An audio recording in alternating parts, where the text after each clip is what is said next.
This presentation is designed for students in anatomy and physiology at Madison Area Technical College. In it, I will discuss general chemistry concepts and topics that you covered in your chemistry prerequisite course. These topics will include elements, the periodic table, atoms, the structure of atoms, isotopes, ions, and how these atoms and ions form, how the ions form, as well as how atoms and ions join in chemical bonding. There are 92 naturally occurring elements that make up all matter. These elements are arranged in the periodic table according to their properties. Each vertical column is a group. So here's group 1, 2, 3, 4, 5, 6, 7, 8, and there are 8 groups in total. Usually we use Roman numerals to designate a group. All elements in a single group have the same number of valence electrons, and that is indicated by the group number. So over here where we see helium, this is group 7, and so, or 8, I'm sorry, this is group 8. So helium should have 8 valence electrons, neon should, argon should, etc., down the entire group. In our class, we will only discuss a few of these elements. Chemistry in the human body is important because all physiological processes are dependent on the interactions between atoms and molecules. For example, how the blood carries oxygen and how molecules are involved in muscle contraction. A specialized field in chemistry and in biology is called biochemistry, and it focuses on the behavior of elements commonly found in our bodies.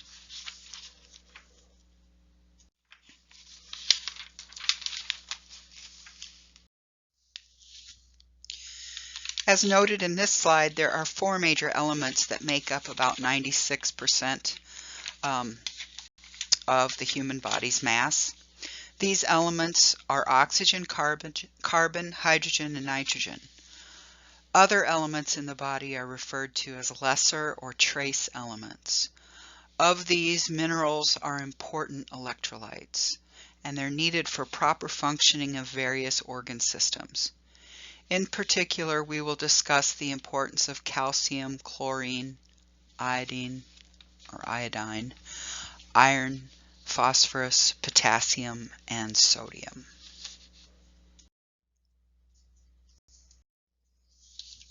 Let's look at a generalized structure of an atom. An atom consists of a centralized region called the nucleus. It's shown here in pink and gray. And then the second part of an atom are peripheral regions that we call orbitals. These orbitals are different energy levels that surround the nucleus, and they're drawn as circles surrounding the nucleus in this diagram. The nucleus of an atom may have up to 2 types of subatomic particles. These 2 types are protons and neutrons. So protons are positively charged and neutrons have no charge. Therefore, the nucleus is positively charged. The orbitals are where the negatively charged electrons are located. These electrons continuously move or orbit around the nucleus in a 3-dimensional path, forming a cloud around the nucleus. The orbitals have designations according to the path that the electrons take around the nucleus, but for our purposes, we're just going to number them from the first, or number 1 orbital being closest to the nucleus, and then outwards. So the atom shown in this picture has 4 orbitals. The first one is closest to the nucleus, there's the second, the third, and then the fourth is farthest away. The first orbital can hold 2 electrons. So that's the maximum number of electrons that can orbit in this location. But the second, third, and fourth orbitals, and if there's more, the same would be true, can hold up to 8 electrons, a maximum of 8 electrons.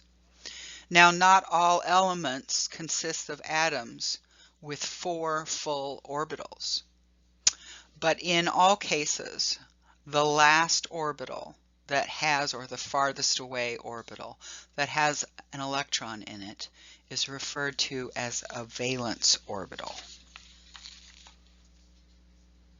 The valence orbital and the number of electrons it contains largely dictates how an atom will interact with another atom. So to review atomic structure, note that the atom shown in this picture has 10 protons in the nucleus and 10 neutrons in the nucleus. Because I'm calling it an atom, it is electrically neutral. It is not an ion. And therefore, if it has 10 protons, it needs to have 10 electrons. And if we count the electrons, we see that there's 2 in the first orbital, and there's 8 in the valence orbital, or the outermost orbital, and that's a total of 10. So therefore, the number of protons will always equal the number of electrons in a neutral atom. In the periodic table, elements are arranged according to the number of protons that that the atoms have. The protons don't change. This number of protons is designated as the atomic number. The atomic number is usually written in the upper left corner of the entry for an element. So for oxygen, as an example, we see that in the upper left corner there's the number 8. 8 refers to the number of protons that exist in the nucleus of oxygen atoms. Now, an oxygen atom is electrically neutral. So by inference, we can determine how many electrons there are. If there are 8 protons, there has to be 8 electrons.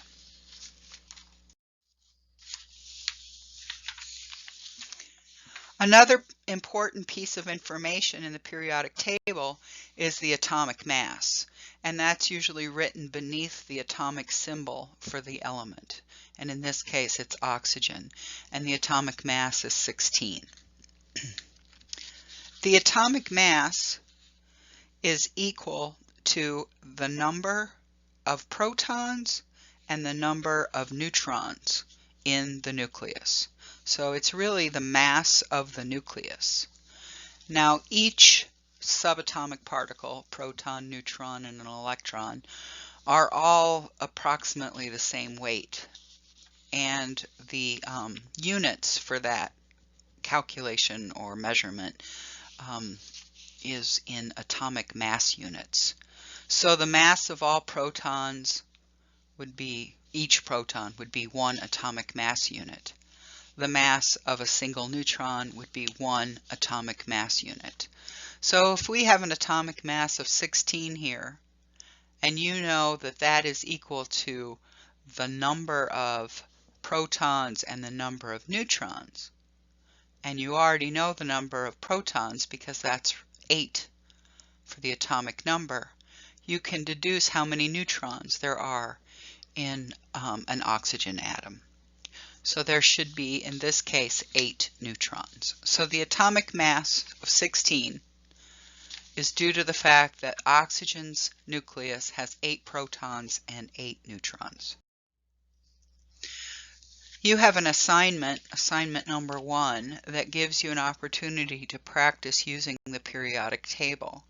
So you can pause here and answer these questions 1 through 5, or you can continue on with the slide presentation and complete that assignment later.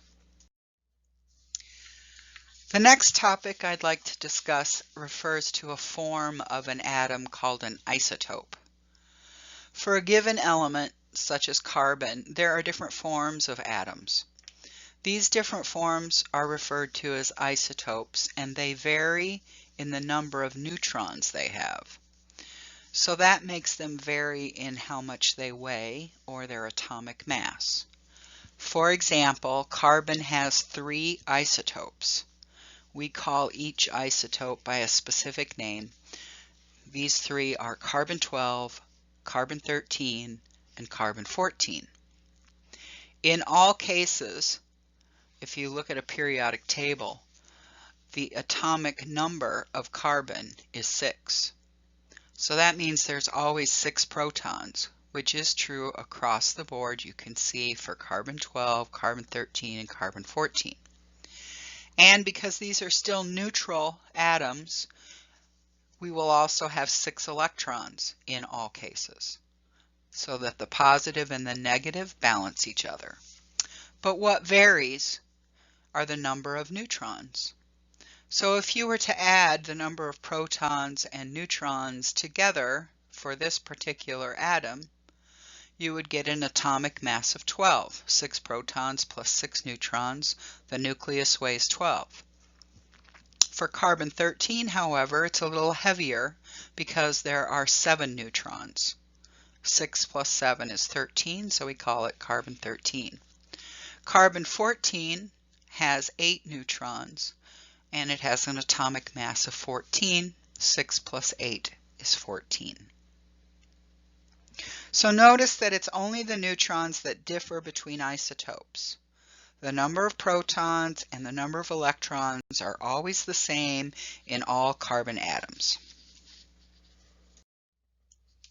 The existence of different isotopes is why the atomic mass written in the periodic table is not always a whole number. The mass listed for carbon, for example, is 12.011.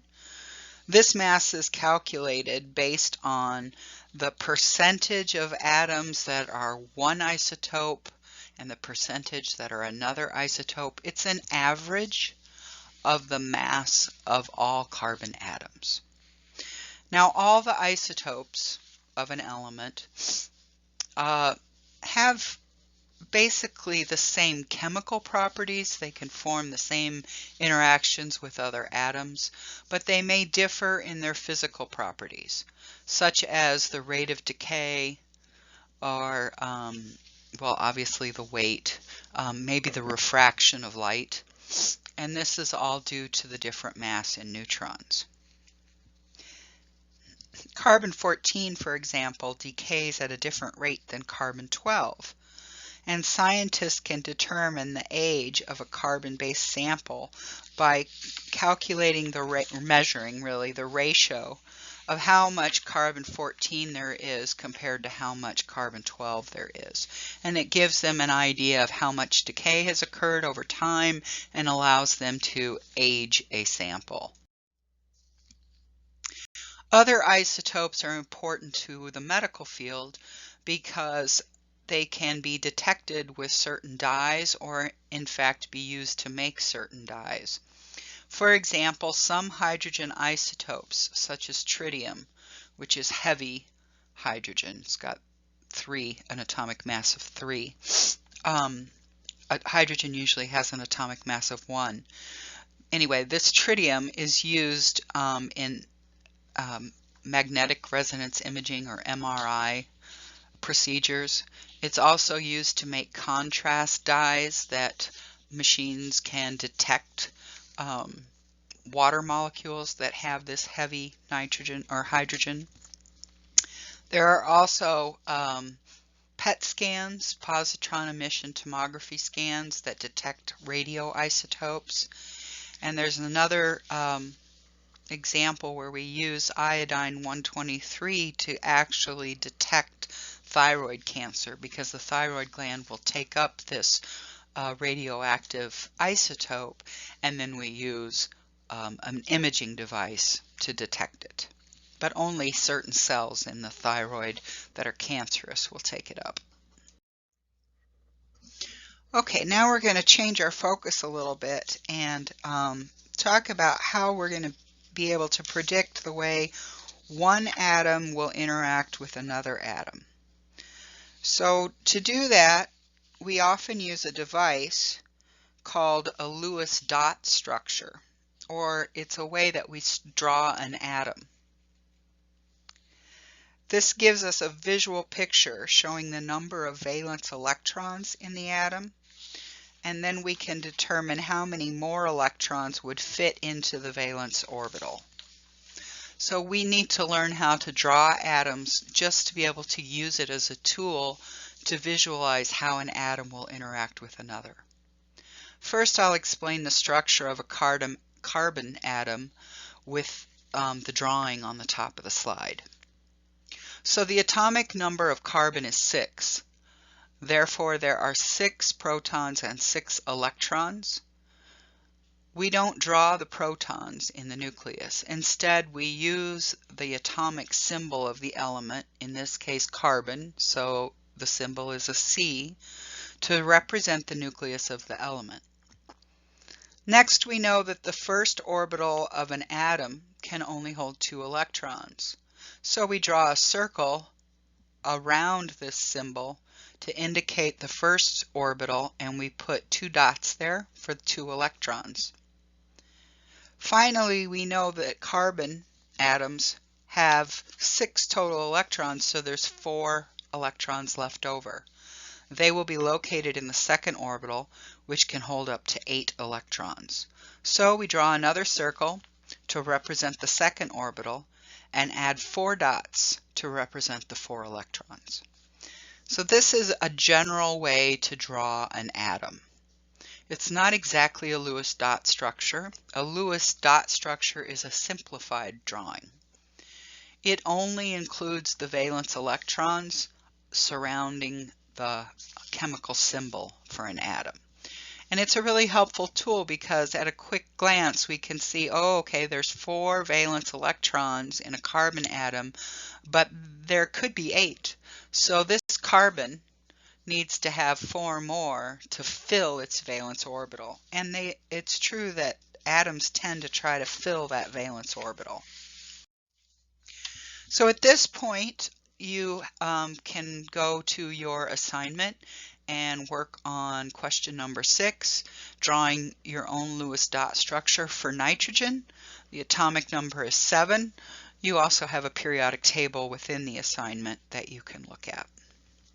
Otherwise, you can continue on with the presentation. So I referred to the fact that a valence orbital is often filled, or at least a reaction occurs so that it can be filled. And it is true that atoms tend to establish full valence orbitals. The number of valence electrons that an atom has determines its reactivity. So this refers to the octet rule. And that octet rule has 2 features. One is that atoms tend to fill the valence orbital. And second, an atom will share, gain, or lose electrons to do this. So for the carbon atom that we looked at before, there are 4 valence electrons. 4 more electrons would fit in the valence orbital. And so we can predict that it will gain 4 electrons from neighboring atoms to make that valence orbital completely full and stable. For a hydrogen atom, shown on the bottom here, there's only 1 valence electron. Indeed, it has an atomic number of 1, so it has 1 proton and 1 electron. So it doesn't even have an electron to put into the second orbital. It only partially fills the first orbital. And only 1 more electron will fit into hydrogen's valence orbital. Therefore, we can predict that to make that valence orbital stable, it will either gain 1 electron or lose 1 electron to make the valence orbital stable. You can use your assignment, questions 7 and 8, to practice how the octet rule applies in the case of oxygen and nitrogen. Or you can continue on. The next part that we look at will be ions.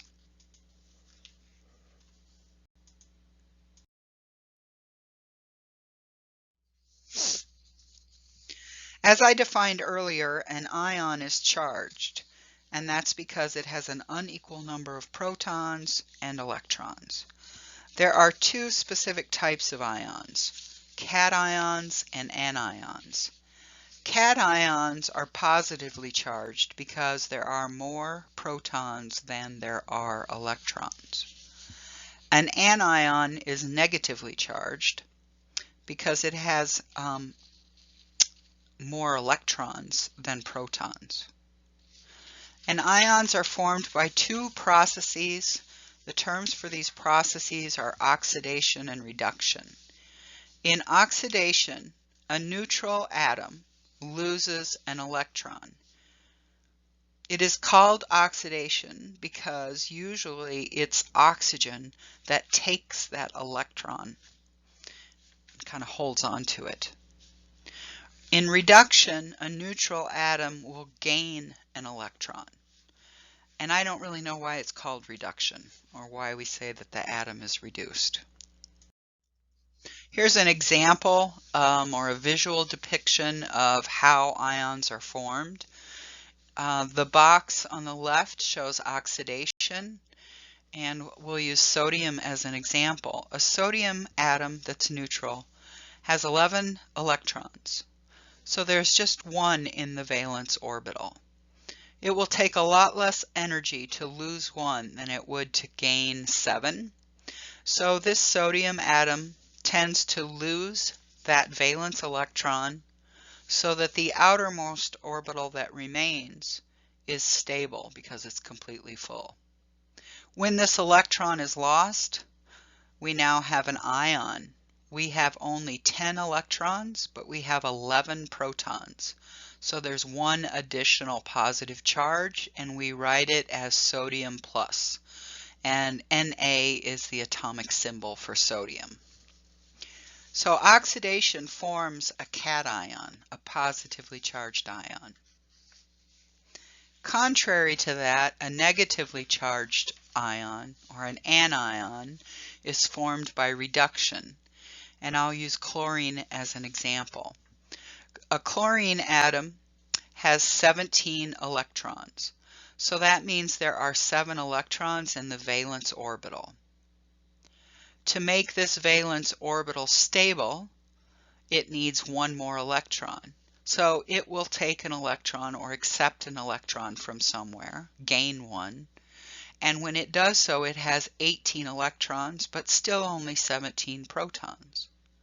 Therefore, this atom is now called an ion, and it is negatively charged. An anion has formed from reduction. Sorry about that. There are no neutrons at all. So that's what a neutral hydrogen atom looks like, and we just write that H. But when hydrogen ionizes, it loses that outer electron, usually. And then all that remains is the nucleus, which contains one proton. In this case, it has 0 electrons and 1 proton, so a positive charge of 1. And that's why it's H+, and it's also why it's called a proton. If you'd like to do part of your assignment on ion formation, you can do at least number 9, or you can continue on now with the presentation. The last topic that we're going to talk about in this presentation deals with chemical bonding. And there are 2 ways in which atoms can bond together. One way is called ionic bonding and forms ionic compounds. And the other way is called covalent bonding, and covalent compounds are formed. In the process of ionic bonding, 2 ions of opposite charge are attracted to one another. This will often involve a metal and a non-metal element. In the process of covalent bonding, 2 atoms will share an electron. The electron will move between the 2 atoms equally and form a physical bridge or structure called a covalent bond between the 2 atoms. Let's look at some specific examples examples of each type of bond so that it makes more sense to you. Ionic bonding occurs between sodium and chlorine. And this happens in water usually. So sodium, a sodium atom, loses an electron because it only has one in its valence shell, whereas chlorine has 7 electrons in the valence shell and can readily accept that. Now when sodium loses that red electron, now we have 11 protons and only 10 electrons, so we have an extra positive charge. That's oxidation, and an ion has formed, a sodium ion. Chlorine, on the other hand, will accept that electron, and so now it has an extra electron and an extra negative charge, and so a chloride ion has formed by the process of reduction. These two ions form first, and then they are attracted to one another. Their attraction forms an ionic bond. Now, ionic bonding forms these compounds that look like crystals, solid crystals. We often call them salts.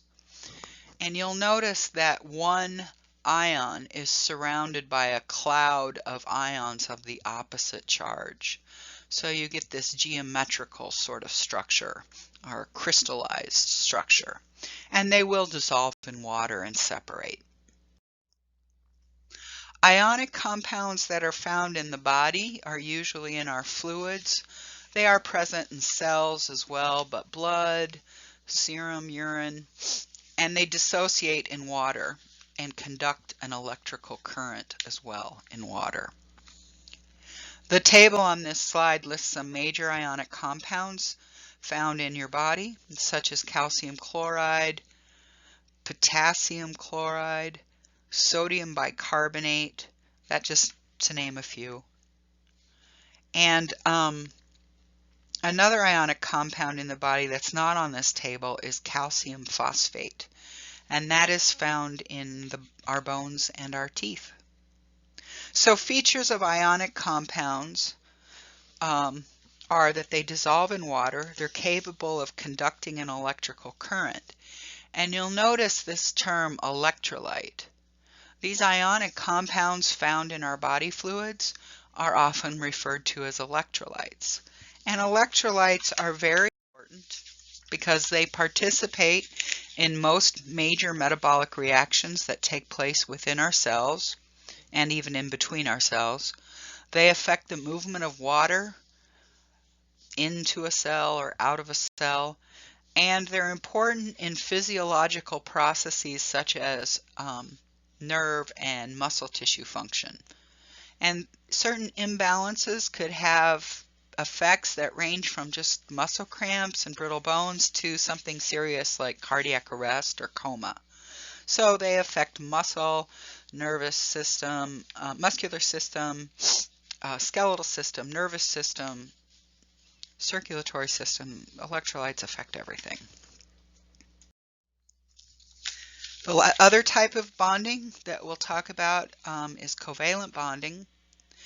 And in this case, atoms don't form ions first. They don't form ions at all. Instead, they join by sharing electrons and kind of forming a bridge between the two atoms. Covalent bonding occurs between two atoms that are alike usually. Either they're both nonmetals or they're both metals. One covalent bond is composed of 2 electrons that are shared equally. They're shown as green in the diagram between 2 hydrogen atoms on the slide. These 2 electrons form what is called a single covalent bond and connects the 2 hydrogen atoms. Consists of 4 electrons, so we call this a double covalent bond. Nitrogen, on the other hand, it has an atomic number of 5. So it only has 5 electrons in its valence orbital, and it needs 3 more. So a triple covalent bond will occur between 2 nitrogen atoms much in the same way. Some other common covalent compounds that we're going to encounter include carbon dioxide, shown here as carbon double covalently bonded to one oxygen and double covalently bonded to another. Ammonia, which is NH3, and it has single covalent bonds with between nitrogen and hydrogen. And water, which is H2O, you've probably heard that before. Oxygen has a single covalent bond with one hydrogen and a single covalent bond with another hydrogen. Most of the time you will see covalent compounds written in a molecular formula rather than depicting these covalent bonds. The orange boxes or diagram on the right shows the molecular formulas. So carbon dioxide is CO2, ammonia NH3, and water is H2O. That's all for your first online lecture, and let me know if you have any questions. Thank you.